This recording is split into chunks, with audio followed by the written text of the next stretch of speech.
Good morning. It is Monday, the 2nd of February. I'm Maeve McMahon, and this is Europe Today, your daily fix of European news and analysis, live here on Euronews. Coming up, Iran has declared the armies of European countries terrorist groups after the EU last Thursday agreed to list the Islamic Revolutionary Guard Corps as a terrorist organisation. During a session in Tehran, lawmakers wore IRGC uniforms and chanted slogans including, quote, "Death to America" and, quote, "Shame on you, Europe."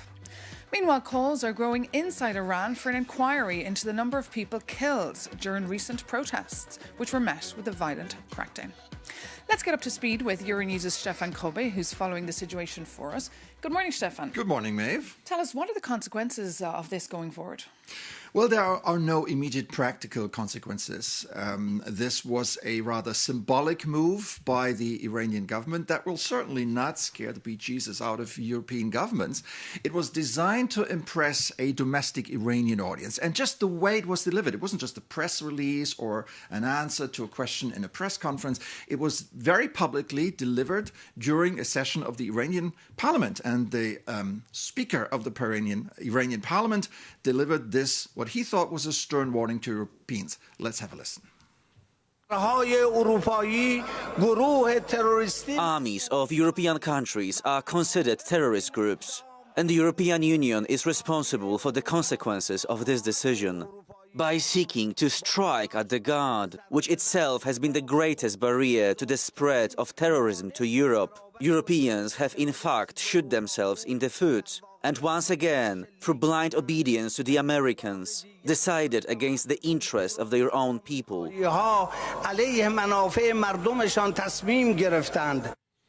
So even if you don't speak Farsi, this was a very fiery speech here, as I said, designed to impress the Iranian public.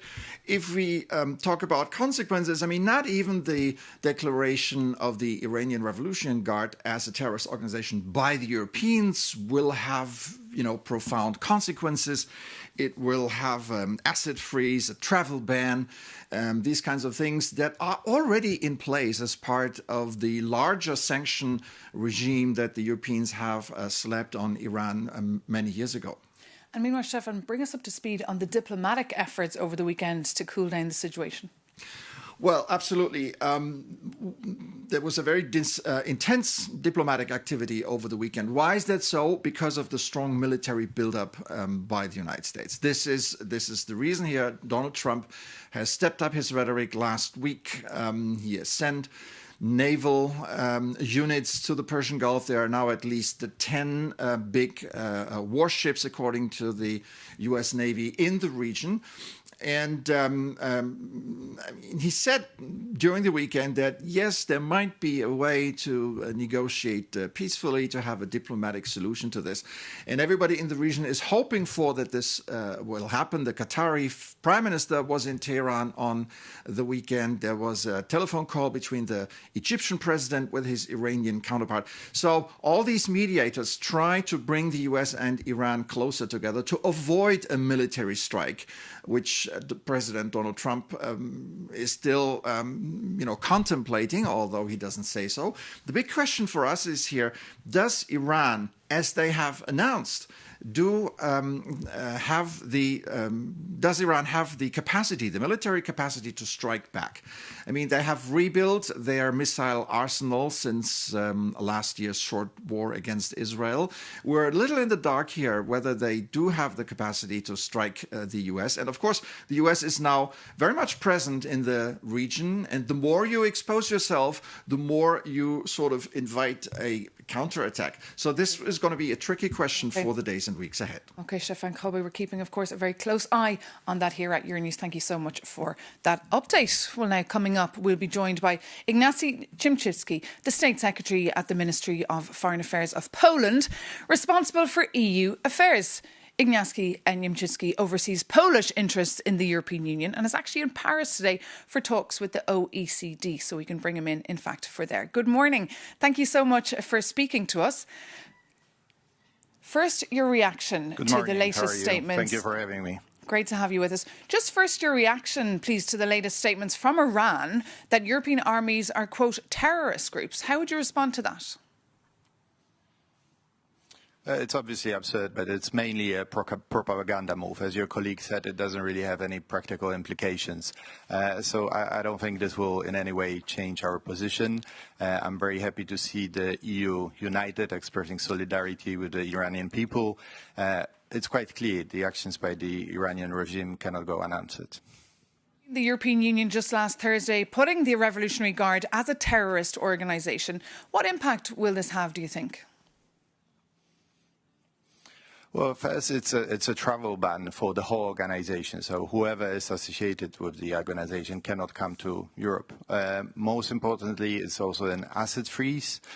So whatever money any of the people have in Europe or other jurisdictions, those assets will be frozen. But again, and I agree with your colleague, this is largely a symbolic action. We're sending a signal to the Iranian regime that this was too much, and simply speaking, the government cannot attack its own people. And how would you feel about a US-led military intervention in Iran if no deal is struck, if the diplomatic efforts do not work? Well, I think all of us are hoping for de-escalation. So we're looking at the U.S. efforts right now with hope that this will lead to a sensible agreement. And from what I've seen, President Trump has announced that the negotiations are promising. So I'm hoping that we'll see that there is a kind of an agreement that is beneficial for Europe and that is beneficial for the US and for world peace, because that's really what's at stake here. And what about Ukraine? The talks to end the war have made little progress. They'll resume, of course, this Wednesday in Abu Dhabi. Any hope or faith in these talks? Well, we're looking at those talks with great interest, and we're really hoping that the U.S. will be able to convince Russia to be more creative in those discussions, I would say. Russia is not negotiating with a goodwill right now. So what we see is that they are trying to prolong the discussion, whereas we strongly believe that Ukraine made a significant effort to find a solution, to find an end to this war. So the question right now is whether Russia wants to end the war or not. Our understanding of the situation is that, unfortunately, they want to continue it. And we've seen this over the last couple of days with Russia targeting civilian infrastructure in Kiev, with the freezing temperatures around -20 in Kiev. We've seen Russia targeting heat generation, electricity generation. This is very concerning. But it's the issue, of course, of the territories, right? I mean, that is the sticking point. How will they resolve that issue over territory, over the Donetsk region? Well, it's Donetsk, it's Donbass, and obviously this will be a very difficult conversation for Ukraine, and it's really up to the Ukrainian people, up to the Ukrainian government to decide what kind of concessions, if any, are they willing to make. So I don't think it's really up to us to say that Ukraine should do this or that. Instead, I think we should be saying that Russia, as the aggressor, should be doing this or that. So we are aware that those discussions will be difficult, but really we need to put pressure on Russia, not Ukraine. And you mentioned, of course, the freezing temperatures in Ukraine. What is Poland doing to help its neighbour here? Well, I'm quite happy with the reaction of the Polish people, and I wanted to thank them for that. There's really been quite a movement, some charitable collections to collect money for heat and electricity generators. I think around 2,000 already went from Poland to Ukraine, and obviously the Polish government is also sending the equipment as well. So we've seen Polish people being in solidarity with the Ukrainian people. I'm very happy to see that. We are all tired with the war. That's quite clear. But at the same time, I'm very happy to see that Polish people absolutely understand who do we need to help right now. And President Zelensky has said he hopes to join the European Union by 2027. Do you think that's feasible or doable? Well, the accession process is quite lengthy, so I think this would be very difficult to see Ukraine joining the EU by 2027. But I think we are all ambitious. EU has repeatedly said that the future of Ukraine is in the EU, and this date, this agreement to see Ukraine in the EU will be part, hopefully, of the peace agreement. So I wouldn't really concentrate that much on a date.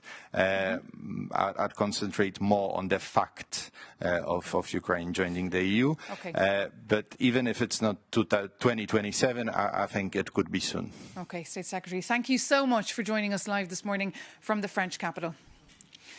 Well, now it's time to turn our attention to Italy, where thousands have been gathering to protest against the planned presence of US immigration and customs enforcement agents in the upcoming Winter Olympics starting this Friday. For more, we can go straight over to the Italian capital and bring in our Rome correspondent, Giorgia Orlandi. Good morning, Giorgia. Thank you so much for joining us. These protests really seem to be overshadowing the Games. Fill us in. Good morning, Maeve. Well, that's the plan. As you mentioned, demonstrators took to the streets in Milan last Saturday after it was confirmed that ICE agents would join the US delegation to the Winter Olympics Games. Who were these people? These people were mainly members of Italy's main opposition parties, residents of Milan, members of AMPI organizations which commemorate the memory of Italy's partisan resistance during World War II. In the same way as US protesters, they were blowing whistles, singing Bruce Springsteen songs.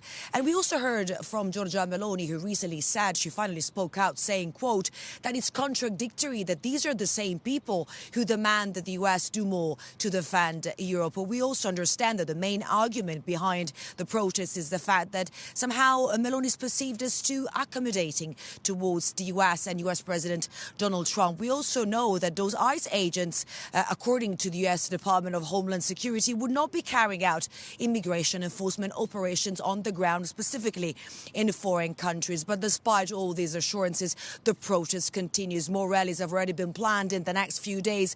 One in particular is going to take place on the opening day of those games, and a second one the following day. Italy's interior minister is going to address Parliament on the issue on a Wednesday. And just to give you an idea of how global the scale of the protest is, over the weekend, French tech company Capgemini said that it would sell its US unit after coming under pressure for selling services to ICE agents, services that are allegedly used to track people down as part of that large anti-immigration program. Maeve? OK, Giorgia Orlandi, thank you so much for all those updates.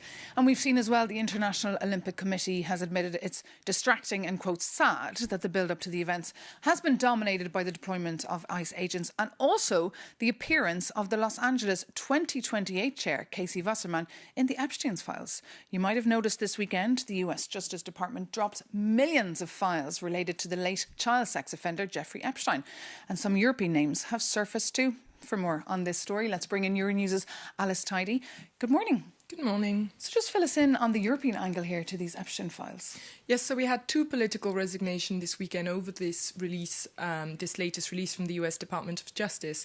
The first one was in Slovakia, actually, where the Miroslav Lapčák, the national security advisor of Prime Minister Robert Fico, resigned. So he had previously been Foreign Affairs Minister. He had also previously been an EU special envoy to the Western Balkans.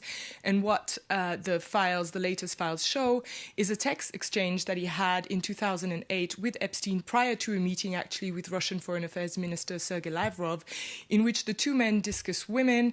And they also discuss a picture that Epstein shared, but that was not included in the documents, to which Lapčák replied, "Why am I not invited to these games?" So pretty damning. And then the second resignation was in the UK from Lord Peter Mandelson. He resigned from the Labour Party. Mandelson had been cabinet minister under two Labour governments. He had also been recently the British ambassador to the US, a position he actually held for less than a year before being sacked following the release of the first batch of documents related to Epstein. These latest documents suggest that he had received money from Epstein. So it's important to note, though, that this is not actually proof of wrongdoing, but that basically any link to Epstein is now proving radioactive for political... And indeed, as we're seeing resignations already, it's just Monday morning, Alice. And just briefly, not just political appointees here, but also the royal family. Yes, indeed. More embarrassment for the British royal family, because Andrew Mountbatten-Windsor, King Charles's brother, is once again mentioned in those files. These files show emails exchanged between the two men in 2010 and 2011. It also includes a picture of Andrew kneeling on all fours over a female lying on the floor. Again, not proof of any wrongdoing, but the issue here is that Andrew had previously said that he had cut off all contact with Epstein by that point. So this shows that this is not true. And then also included in the files was the Norwegian crown princess Mette-Marit, who had a friendship with Epstein from 2011 to 2014. She's released a statement over the weekend saying that she deeply regrets that friendship and that she exercised poor judgment. Yes, that's the latest for the royal families related to Epstein. Fascinating revelations inside there in the Epstein files that were released this weekend. You can take a closer look to all those details on Euronews.com. But Alice Tidy, thank you so much for joining us live here this morning. And as we mentioned earlier, the next round of US-led talks on Ukraine will take place this Wednesday and Thursday over in Abu Dhabi. So the world's media attention will be on them. But of course, the more these talks drag on, the more locals on the ground are suffering. Our Jakob Janis takes a look. Can you imagine starting your week in minus 20 degrees? Here in Brussels, a power cut is just an inconvenience. However, in Kiev right now, it is a survival threat. While Western Europe enjoys a mild winter, Ukraine is freezing. Temperatures have plunged to minus 20. And this extreme weather has become a weapon just as powerful as any missile. When the power goes out at these temperatures, it's not just the lights that die. Without electricity, the water pumps stop working, cutting off water supply. And without heat, the pipes inside buildings freeze and burst, causing long-term damage that can't be fixed until spring. And electric heaters, they are useless if there is no grid to power them. And in this war, the energy grid has effectively become the fourth front. Ukraine's system is battered. This is the result of Russia's campaign targeting critical infrastructure. And the damage is now so severe that even without a new missile strike, civilians are fighting a daily battle just to survive the cold. The EU is sending Ukrainians hundreds of emergency power generators, and Brussels is declaring it will not let Russia freeze Ukraine. And it's not only governments that are helping, as European NGOs and volunteers are also supporting the most vulnerable on the ground. But generators cannot stop missiles. And according to Kiev, in January alone, Russia launched 6,000 drones and over 5,000 bombs, targeting Ukraine's energy and railway infrastructure. And the cold, as well as Russian attacks, show no signs of ending soon. Jakob Janis reporting for us there. And for more on the ongoing situation in Ukraine or on any of the stories we're covering for you today here on Europe Today, do visit Euronews.com or download our app. You can also take a look at all our social media sites and join us there, or DM if you'd like to get in touch. But that does bring this edition of Europe Today to an end this Monday. Thank you so much for your company. We'll be back again tomorrow morning, bright and early, with more European news and analysis. In the meantime, take care and see you soon on Euronews.